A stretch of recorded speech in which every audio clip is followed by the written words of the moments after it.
You tracked me in sea wrack, caught me in rain. Your lizard love invades each vein. By Peter McClure, my brother, who's in Edmonton and not with us tonight, but I will read you one more poem from him later. Other than that, we will read poems by that are associated with artworks by the artists who are here.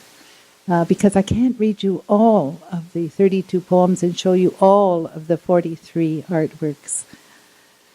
I'll tell you a bit more about that in a minute. Just to say, we'll aim for about 25 minutes max. So, you shouldn't have to get up and pee too often during that time. The first thing you see when you open this book is a picture of me, moi, by this lady, Heather Spears, who is a multiple award-winning poet and artist, and who loves to draw writers. So beware. That's why she's sitting on the stage. She also is having an event on Thursday at the Quaker Meeting House. Oh, Sadler George House? No, it's at this is the one from Peterborough. Is it the one? Yeah, okay. She was in Peterborough doing this. At the Quaker Meeting House, 91.5 4th Avenue, and I think it's 7:30 p.m., 7 p.m., and it's called Children of the Intifada, and it's a presentation on Gaza with drawings and poetry and some prose and thoughts. Which she made there.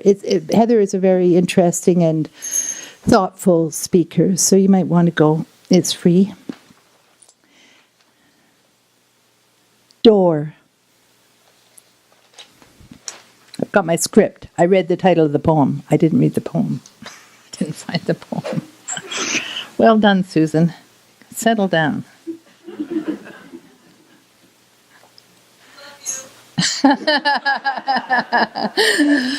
Thank goodness, I say. Door.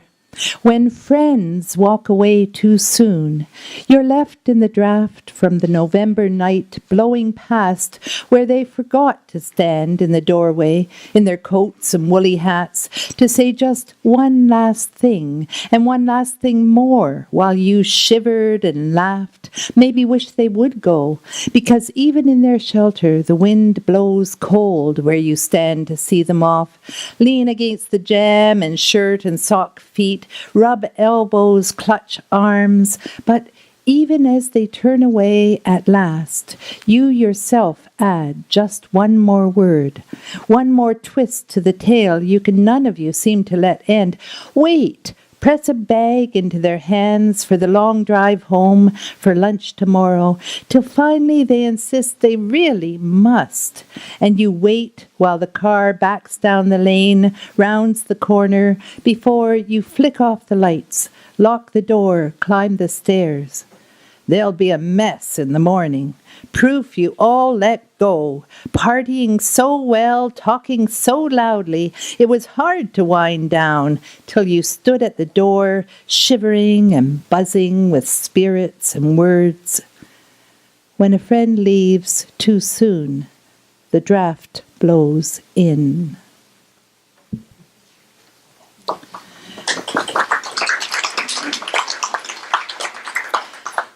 Appropriately, the body of the book opens with a photo of our front door by poet and publisher Marty Gervais when he was last here to do a tree reading.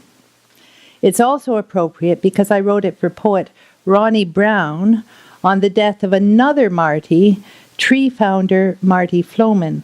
They were close friends. I would like to dedicate this evening to another dear friend and collaborator who died yesterday evening, musician Jennifer Giles.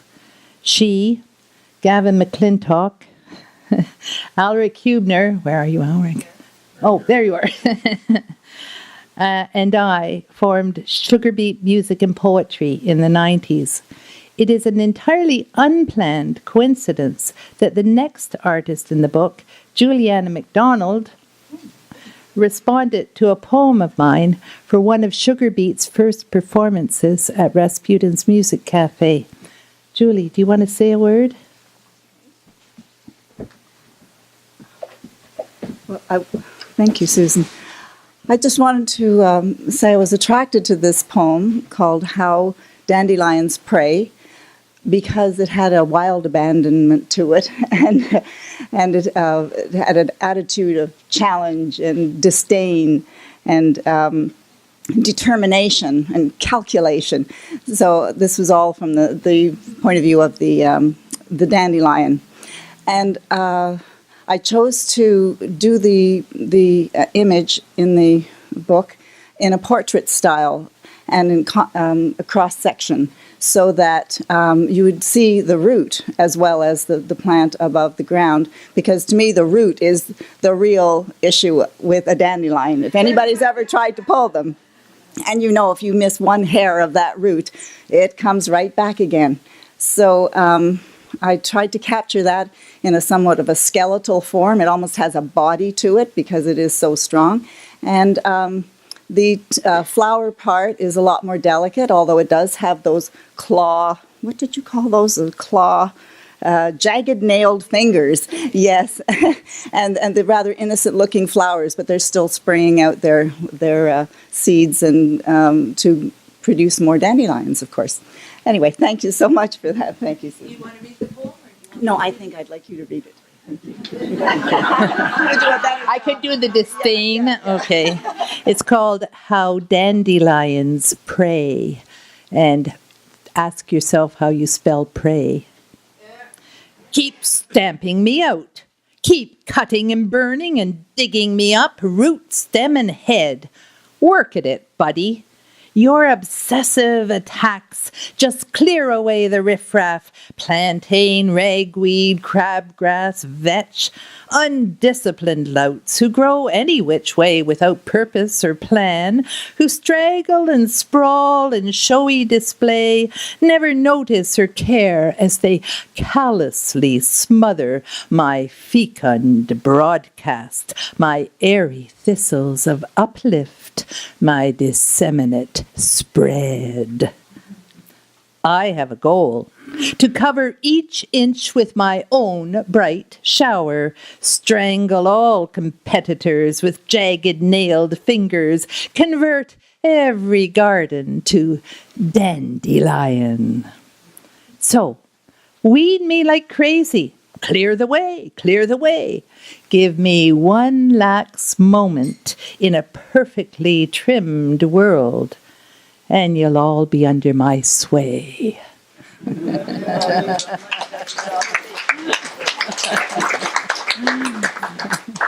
Before continuing, I'd like to express my gratitude to Borealis Press and publishers Frank and David Tierney, who took on this clearly non-commercial project without hesitation.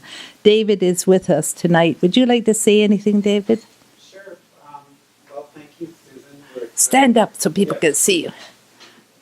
We're thrilled with your book, and especially because of the breadth of work in it, and the quality, and the merging of the written word and the beautiful visuals.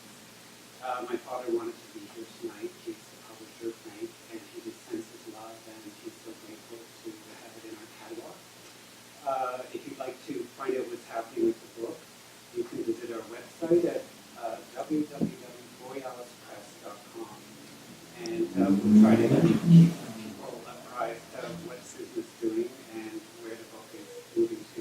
So thank you, Susan, very much. You see why I'm so happy? Okay. Well, as I said before, we can't possibly present even one poem from each of the 18 artists and 45 artworks in the book tonight. So we're highlighting those who are here, which I keep losing track. I think it's about 10. Some of them may wish to say a few words, as these two have. Others, like Paula Zubek, send regrets. And since this may be the most important Senators' game of the year, we will all try to be eloquent but succinct. Onwards. Ottawa poet Ellen Drennan was less inspired by my poetry than interested in my mother, who came to see a reading of the book we wrote together, Alzheimer's, My Mother, and Me. Ellen, do you want to say something? Well, I will say then that she took a whole series, possibly 150 pictures of my mother, and they are stunning and beautiful and captured my mother's soul even as she began to descend, but her sweetness and feistiness are there. So I will always be grateful for that. So we have some of those poems in here and some of the pictures. And I will read you one of the poems from that book, Alzheimer's, My Mother and Me, called Sign of Respect. Afraid she's fallen or had a stroke when she doesn't answer my knock, I have the nurse unlock her door, ignoring with a daughter's disdain the clearly written post-it note, "Do not disturb," in her school teacher hand stuck above the knob, and can only laugh with surprise and a kind of relief and delight to see two bare bodies half rise on the bed as I step in. Oops, sorry. I back out fast. Who gave me the right to breach a shut door? What made me sure age had smothered that flame?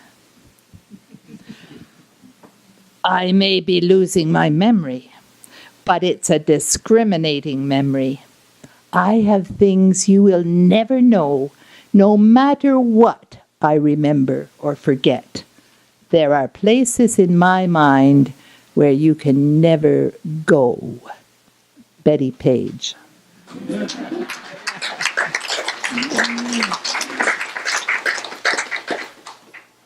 In the case of Pat Durr, it was I who was captivated by her gorgeous Waiting for Godot, using it on my third book cover for a series of poems I had hoped to call How Chairs Pray, but my publisher at the time didn't like that title, so it's called Uncommon Prayer, which is okay, but I think How Chairs Pray is better, and it's a picture of a big red chair. You'll see it in the book. It's beautiful. Another result of our meetings is her titling another work of hers, Reason Breaking Free. Pat, where are you? Would you like to say something? Yeah.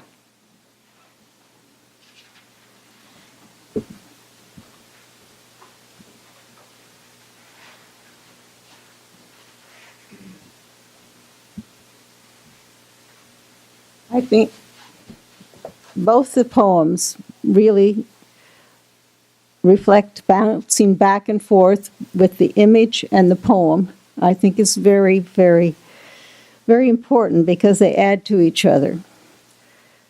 Reason Breaking Free is so beautifully spoken in the poem and the way it ends. The other piece, Waiting for Godot, I think the parts of the poem that really strike me and where I feel it's so perfect is when she talks about the private darkness that all of us carry somewhere, and the fact that sometimes we just lose track and forget where we are or what we're doing. And I feel that that sort of quality, the painting called Waiting for Godot has that sort of existential quality that you see here. And again, this poem, which I like to read. Who doesn't carry private darkness? Shadows in the night that shake the definitions. I haven't got my glasses on. Shake the definitions, quiver them into doubt. Who doesn't sometimes shiver, quake for a moment, lose track of the matter at hand, ache towards a space, the bright, imagined space where darkness streams into light? And when you look at this, you'll see that sort of movement here. Thank you for using it.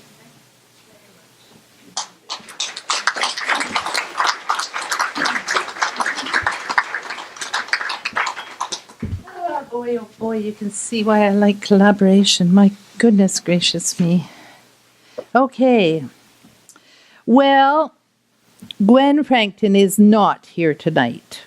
And technically, she shouldn't have anything read. But several of her family are here, including the photographer of the art, Stephen Lowe. In our case, I'll say that Gwen is an old friend, and our work has emerged less from any one poem than from repeating themes in our lives: love, children, sex, and of course the lizard on the back cover, which is hers. Stephen, would you like to say something? I haven't even thought of anything, so I'll pass this time. All right. So what do you want? Love, sex, children, or the lizard? You're getting sex. Okay. It's Pat's beautiful reading. All right.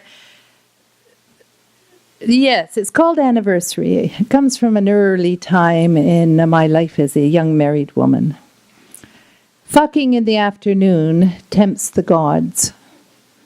The baby's asleep, the child at school, the plumber come and gone, reminding us to clean our pumps. We draw the curtains, lock the doors, pull off jeans and shirts, release a whole day's muskiness. But as scent welcomes warmth, the telephone rings. He answers, I lie back, hopeful, on the couch. But the doorbell peals, waking the baby, who starts to cry as down the street the school bell rings and mother's on the phone, if I have a minute. So I take the receiver, open the curtains, he pays the paper boy, brings down the baby, and the last slight chance of afternoon love gone, we share instead a cup of tea. And there's the teapots.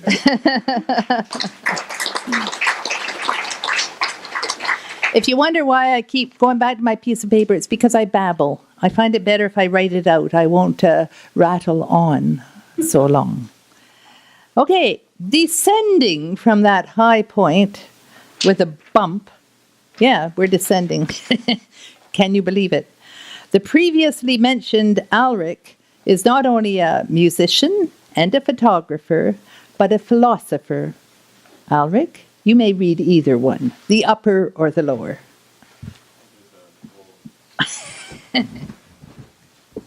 Whatever that means. Yeah, well, that means Okay. With Susan, collaboration is very, very interesting because sometimes you find yourself collaborating when you had no flying idea that you'd be collaborating. So you find yourself one day taking a picture of an outhouse in the woods, and then you find yourself taking a picture of a lake because you find it pretty and you got up at 5 o'clock in the morning to watch the sunrise and you saw ducks and loons and all that stuff.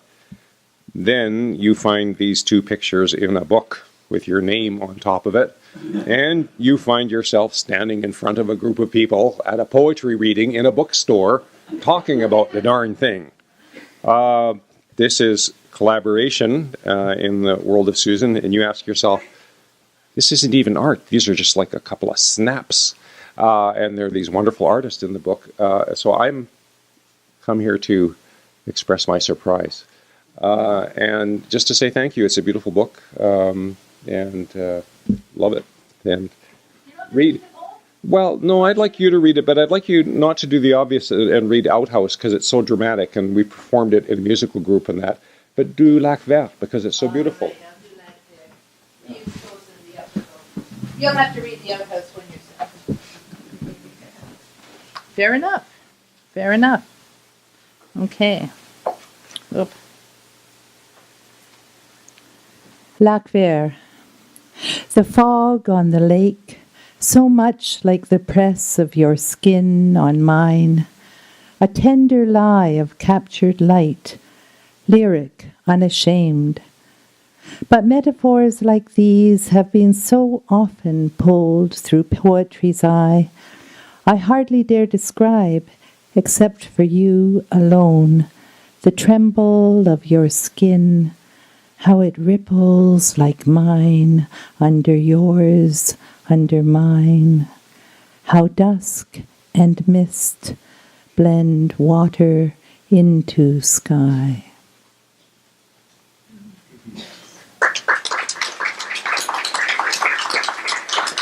Maybe that was about sex too? I don't know.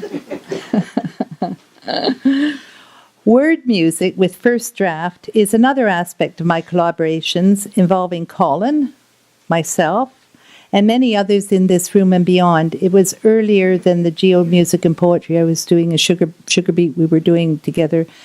And it was the notation system developed by my brother Andrew McClure for spoken word duets, quartets, and even octets is beautifully presented in 2 collections designed and interpreted in artworks by Claude Dupuis. Oh, I was going to leave him out because he's not here, but I can't do that now. Okay, so double vision is notated for 3 speakers. I can't do 3 speakers at once, but I think if you take a look at it, you'll see that it's intuitively very direct and easy, and the artwork done by Claude is beautiful. So I will simply read you the poem from which this 3-voice thing came. Double vision.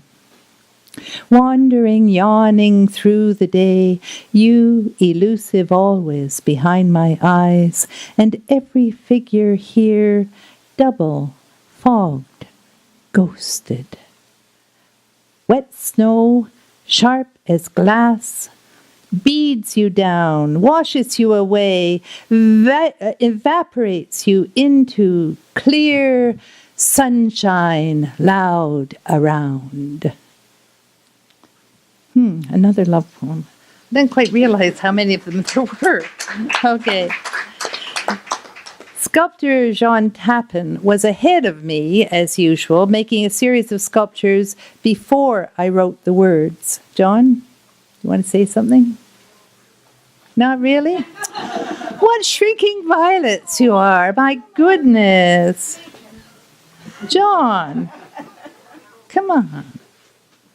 You don't have to. I promised you wouldn't have to. Okay, fair enough. This is a set of plasters of my body.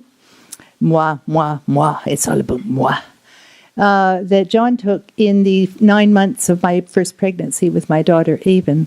I have no legs, I have no hands, and I have no head. But the rest of me is very prominently there. They're very beautiful pieces. They really are. And John set them up in a woodland and arranged them and took a beautiful photo. And so I have paired it because he did that before. As I said, he didn't do it from my work. I did from his. But I have paired it with a piece called Birthday Tales. They were living, she tells me, beside a ravine, 1 room upstairs. They tied strings across the ceiling, strings and strings again, overlapping them into a lattice of shadows, a web to hang their lives from, lights, mobiles, clothes, and finally my cradle. She won't say much about the birth, about pain that racked the bones of her back till they blanked her with gas, white shadows descending from a thick black ceiling, though she'll tell me how he pushed past nurses, was only stopped by that last locked door. She doesn't describe the first teating, how that toothless small mouth grabbed with surprising bone at transparent skin, which reddened, cracked, finally yielded to the rhythmic, gentle draining, the water of sound.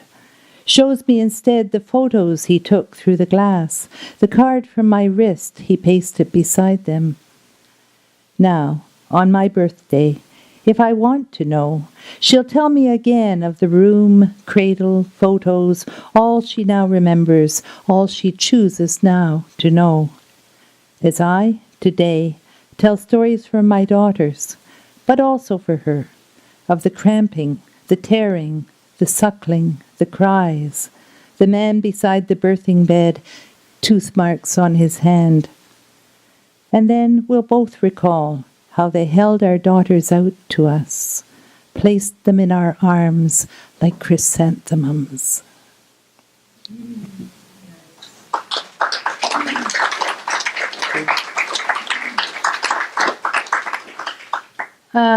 In the next case, it is not true that the art was in any way inspired by the words.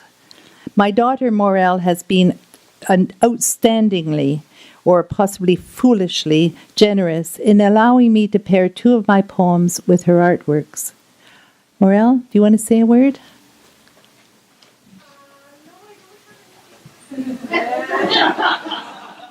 Does anybody see it kind of sloping off here? Oh.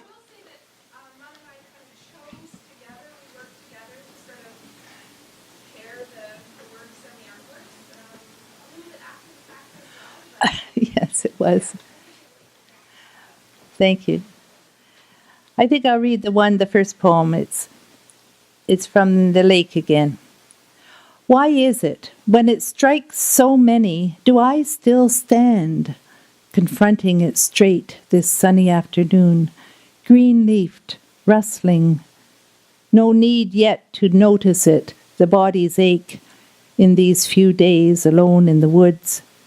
Still feel unrushed, though a phone call splits the spruce on the point for a second time. It's in a long poem about illness.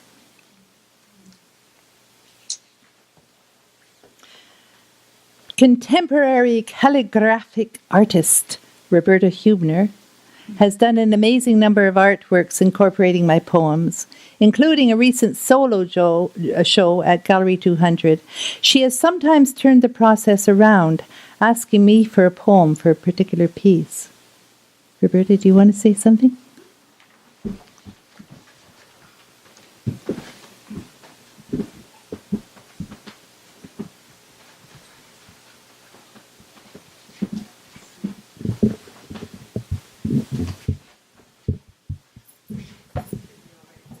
Yeah. Okay. You at certain times in your life, you sort of bump into something, and it just sort of jumps off the page at you. And the particular poem I'll read, it's very short. I think I did 3 or 4 versions of How God Sees. And the nice thing about it was that it sort of immediately, from the first few lines, sent you to the place. If you lived around here and you'd been there, right away you saw that place. Anyway, I'll sort of okay. Look out from the top of the Gatineau Hills. Lean over the stone wall at the parkway's edge and cover the whole expanse of glittering green in one wide sweep.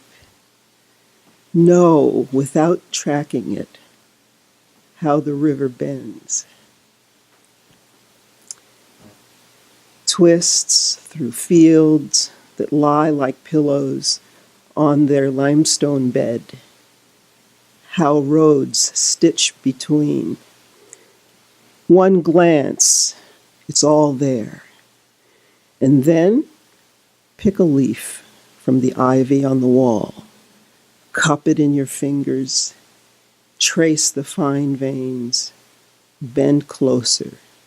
See.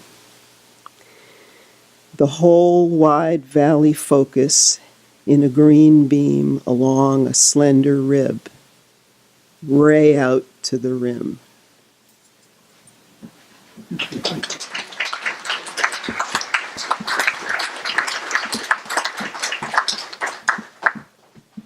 It's lovely that you chose that poem, Roberta. Roberta has 4 or 5 pieces in here, because another highly generous artist friend is Marie Tappan, who's donated her skills to First Draft as well as designing 3 books at my request, most recently this edition of Lizard Love. The book cover she did, shown inside the book, is for the anthology Waging Peace, which includes the poem you just heard. So they face each other, Roberta's piece and Marie's rendition of the cover. Marie, did you want to say anything? Okay, that's fine. This is only a sample of the 45 images, 32 poems, and 3 decades of collaborations in Lizard Love. I'm grateful to Tree for hosting this launch, to Borealis for publishing the book, and above all to the artists who have responded to my words in striking and moving ways. Lizard Love, as you know, is available at the table for the minuscule launch price of $15. And I hope you will show your faith in literary publishing by helping us cover at least the printing cost. And do finish off the cake. Thanks to Borealis for Black Squirrel for providing such a darn good set of cakes. Finally, I would like to read one last very short piece. Lizard Love began as a project to highlight my brother McClure's art photography, which has never been published, and I wanted to highlight it in company with other fine art. He made the cover and final photo collages in the 90s. I'll round the circle of this evening's story of the cycle of life and death with a lament for a young cousin of ours who jumped off a building to her death. For Robin, one last wild flight. When you fell, did the sky burn blue? Thank you.